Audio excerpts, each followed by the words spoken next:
like, for example, launch we're preparing for coming up soon, and landing and other key activities. And we use the test beds to simulate the real spacecraft. So that test bed, the ops team is flying that test bed instead of the real thing. From their point of view, it looks very similar. In fact, in some ways, it looks identical. And so we can do things like practice their decision-making ability. We can do things like practice timing of different events that are going to happen, sending commands and getting telemetry back.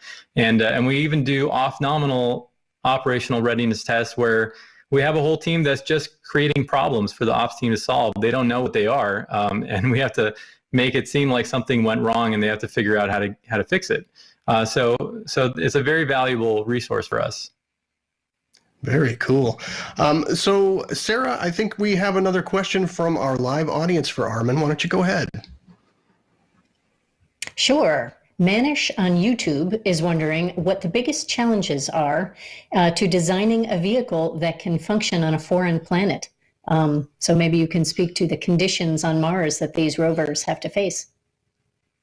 Sure. There are a lot of different challenges, and every planet in the solar system has its own unique set of challenges. So what I'm saying will apply to Mars, but there's a whole other set of challenges for other missions that are going to moons of Jupiter and other places in the solar system. But some things are universal. Obviously, you don't have air. And even on the surface of Mars, we only have an atmosphere that's 1% as thick as what we have on Earth. So there's almost no air.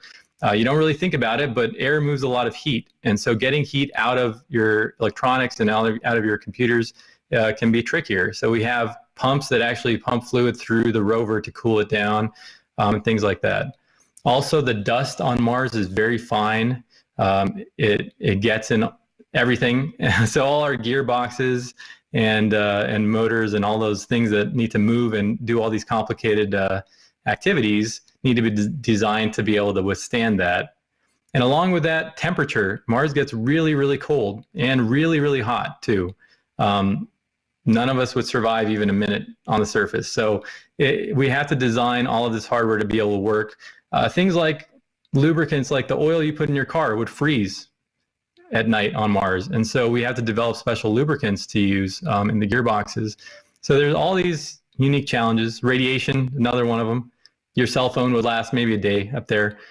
We have to design all these computers to withstand radiation. So there are a